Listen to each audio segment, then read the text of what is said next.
Apakah Anda pernah punya hutang yang nominalnya sangat besar dan pusing untuk membayarnya?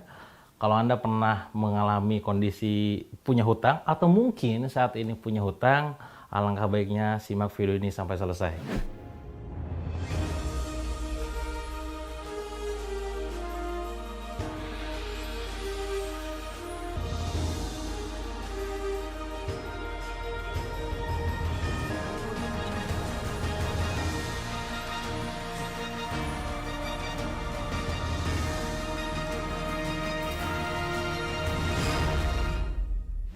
Di video Untold Story kali ini, itu berkisah tentang seorang wanita yang dulunya tuh punya utang banyak banget ya. Sampai-sampai jangankan untuk bayar utangnya, untuk makan aja keseharian itu susahnya minta ampun ya. Sampai pada akhirnya dia berbagai macam peluang usaha dilakukan tapi tetap saja gagal dan akhirnya bertemu dengan peluang usaha yang sangat menjanjikan. Awalnya cuma ngejual sekitar puluhan pieces saja gitu kan. Sampai pada akhirnya sekarang omsetnya miliaran rupiah setiap bulan. Pastinya Anda kepo, penasaran gimana cara dia mengumpulkan uang sebanyak itu sampai akhirnya bisa melunasi hutangnya ya sampai nol. Dan apa yang melatar belakangi dia sehingga pada akhirnya ia memiliki semangat yang sangat tinggi untuk bisa berjuang di bisnisnya, melunasi semua hutangnya dan menumbuhkan bisnis sampai angka miliaran rupiah tadi. Penasaran? Simak kisahnya sampai selesai. Assalamualaikum warahmatullahi wabarakatuh. Saya Ita Kumalasari, distributor Bior Cosmetics dari wilayah Bogor. Nah, awal bulannya saya bergabung di Bior sebenarnya adalah saya sudah ikut jualan palu gada oleh Bunda Arliani dari semenjak tahun 2014. Nah, kebetulan karena sudah ikut Bunda, lalu Bunda membuat produk baru yang bernama Bior Cosmetics, saya diangkat menjadi distributornya. Nah, setelah menjadi distributornya beliau, tantangan yang saya hadapi sebenarnya bukan hanya dari orang luar saja, tapi justru orang terdekat juga pun banyak tantangan dari orang terdekat.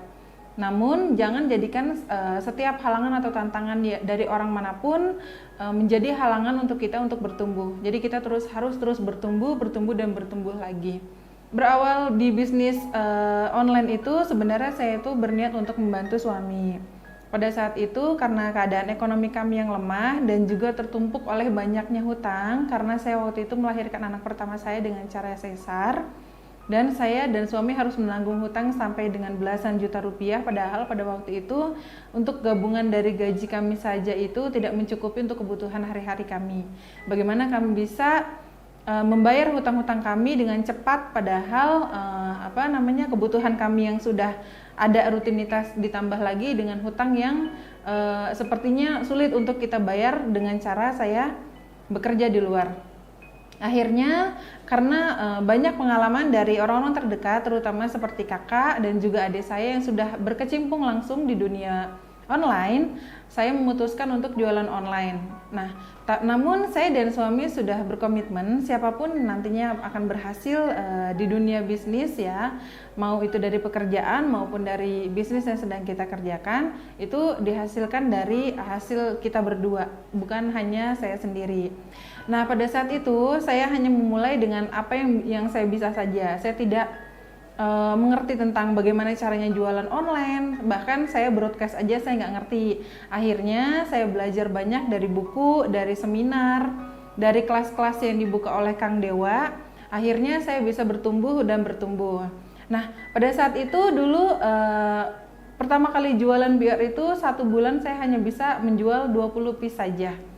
Tidak stok, tidak juga berusaha untuk membeli banyak gitu karena kan memang dari keuangannya tidak memadai. Akhirnya saya hanya mengandalkan dari orderan yang datang saja ke saya gitu. Dropshipper. Akhirnya per 1 bulan itu hanya menjual 20 piece saja. Tapi akhirnya lama-lama karena di-mentoring langsung dengan Kang Dewa, terus juga dibimbing secara hard selling oleh Bunda Erliani. Nah, sekarang sudah bisa sampai ke miliaran rupiah per tahunnya. Hard selling itu kita jadi merangkul teman-teman kita yang ingin berbisnis juga di dunia online itu dengan yang tidak mengerti sama sekali tentang caranya online dan lain sebagainya. kita merangkul mereka dengan cara yang sebenarnya bukan teknis ya, tapi seperti cara-cara yang pembinaan yang dari hati ke hati aja gitu ke teman-teman. Jadi memberikan motivasi kepada mereka untuk bangkit itu seperti apa caranya. Jadi bukan yang seperti hal-hal teknis. Nah, tapi kebetulan karena di mentoring langsung dengan Kang Dewa juga, jadinya kami juga bisa memperoleh ilmu teknis dan juga ilmu hard selling itu dari Bunda. Jadi sangat berkesinambungan antara keduanya. Oke teman-teman, untuk teman-teman yang mungkin saat ini masih banyak kendala dari orang terdekat, terutama suami ya. Sebenarnya pada dahulu kala juga saya kurang mendapatkan respon positif dari suami gitu, karena suami saya ini ngerasa apa yang saya jalankan itu belum membuahkan hasil apa-apa, jadi belum membuahkan hasil yang menghasilkan lah, intinya seperti itu. Namun ketika itu saya bicara dengan suami gimana caranya supaya kita bisa merubah nasib kita lebih baik lagi, bukan hanya untuk diri kita sendiri tapi juga untuk orang lain juga. Akhirnya saya dengan suami memutuskan untuk couplepreneur. Nah, dari sanalah kami bisa membimbing banyak orang, terutama agent-agent yang juga sahabat-sahabat saya untuk bergabung dengan BR Cosmetic dan berani fight untuk masa depan yang lebih baik. Nah, alhamdulillahnya setelah kami bersama-sama menjadi pebisnis couplepreneur, saat ini kami berhasil membina puluhan agent dan juga sampai ke ribuan reseller. Dan jangan lupa untuk kita meminta restu kepada orang tua kita. Nah, sedikit cerita tentang orang tua saya. Kebetulan orang tua saya itu adalah orang tua yang tunggal ya, maksudnya bukan dalam artian tunggal, tapi beliau itu mendidik dan juga membesarkan kami semua, satu keluarga, saya, kakak saya dan adik saya, seorang diri. Nah, kebetulan flashback sedikit tentang cerita masa lalu saya pada waktu kecil. Saya dan juga kakak saya, saudara-saudara saya itu kebetulan transmigrasi ke Irian Jaya. Pada saat itu kami ditinggalkan oleh bapak kami dan akhirnya ibu kami membesarkan kami dengan seorang diri. Pada saat itu beliau menjadi seorang kuli cuci, beliau juga menjadi seorang petani yang hanya yang hanya digaji dengan upah jagung atau mungkin upah beras ya. Namun kami bisa meneruskan sekolah. Nah, pada saat kami masih di Irian Jaya, ibu saya kebetulan beliau juga bukan seorang perempuan yang diam diri saja gitu. Dia juga tekadnya kuat, semangatnya kuat untuk supaya gimana caranya anak-anak saya ini semuanya bisa hidup mandiri gitu, tidak seperti beliau gitu. Akhirnya beliau memutuskan untuk pulang lagi ke Jakarta dan beliau menyekolahkan kami dari hasil uang dari kuli cucinya beliau. Nah, pada saat itu mungkin sulit ya kalau misalkan teman-teman bayangkan, karena ibu saya itu membesarkan anak tuh 5 anak. Dan kelimanya ini masih kecil-kecil semua yang harus dibiayai dari uang sekolah, bahkan kalau harus disiapkan juga untuk uang sakitnya dan lain sebagainya gitu. Namun beliau bisa membuktikan bahwa beliau bisa menjalankan hidup walaupun ditinggalkan oleh suaminya yang dicintainya gitu, dengan hidup yang normal saja seperti orang lain. Dalam artian kami bisa sekolah walaupun hanya sampai sebatas SMA, tapi saya sangat bersyukur karena walaupun hanya sebatas SMA, tapi saya juga punya pendidikan seperti selayaknya orang-orang pada umumnya, seperti itu. Nah, dari situlah saya merasa bahwa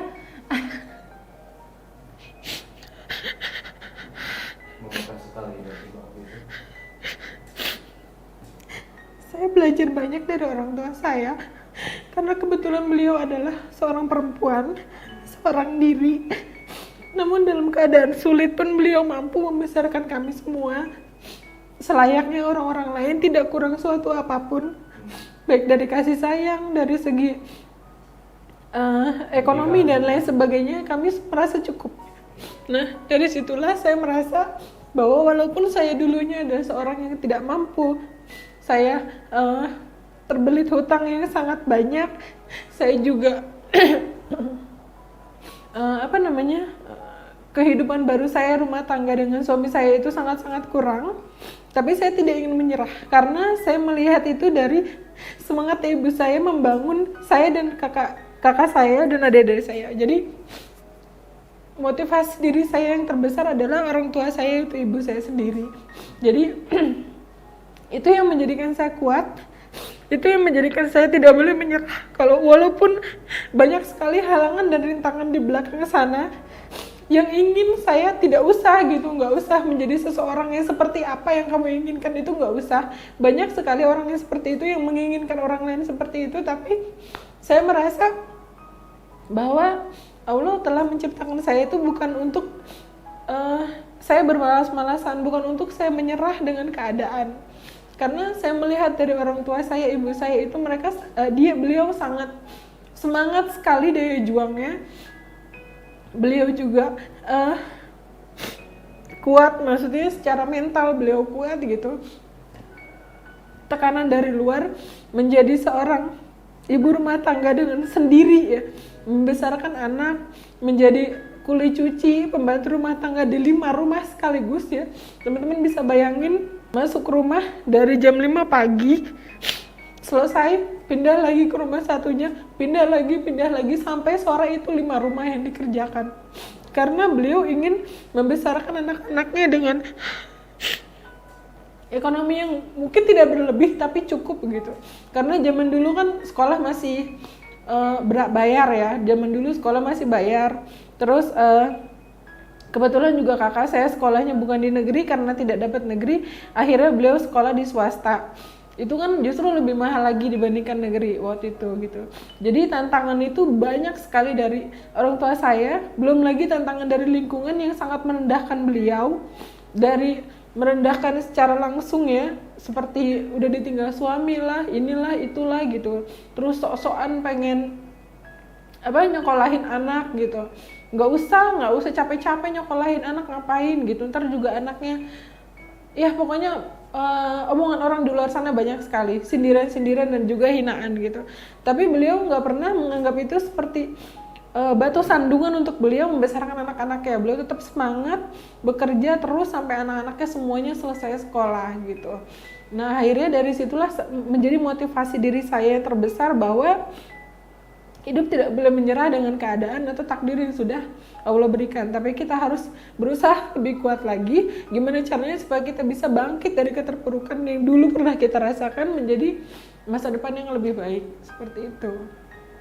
Memang kita tuh terkadang kita butuh motivasi ya, atau strong why diri kita supaya kita bisa bangkit dari keterburukan. Dari yang tadinya memang tidak punya apa-apa, bukan berarti tidak boleh punya apa-apa, tapi kita harus gimana caranya supaya kita bisa punya gitu. Bukan untuk menyombongkan diri kita, tapi untuk supaya semua asumsi masyarakat tentang bahwa seseorang bisa dikatakan yatim ya mas ya, karena kan nggak ada bapaknya gitu. Walaupun ayah saya masih ada sekarang, tapi kan ibu saya yang besarin saya nggak tanpa bantuan apapun gitu, bisa dikatakan yatim. Nah jadi bukan berarti tidak boleh punya cita-cita sukses seperti orang lain gitu. Terbukti saya hanya lulusan SMA, tapi saya sekarang punya omset bahkan atau penghasilan lebih daripada gaji mungkin dikatakan orang yang sudah inilah ya kan.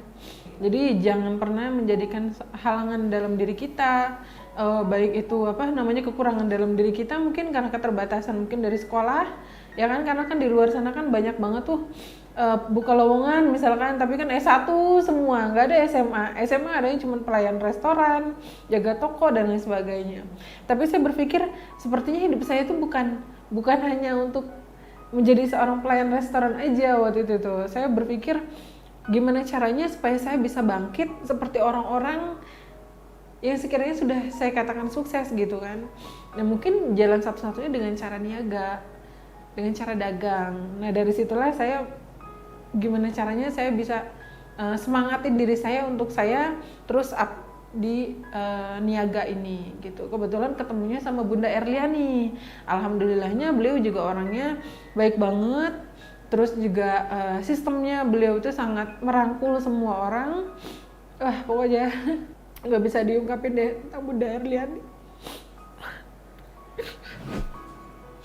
Nah teman-teman, ketika kita mendapatkan hinaan atau ejekan dari orang lain tentang keterpurukan nasib kita atau keterbatasan diri kita, itu jangan pernah jadikan itu sebagai halangan.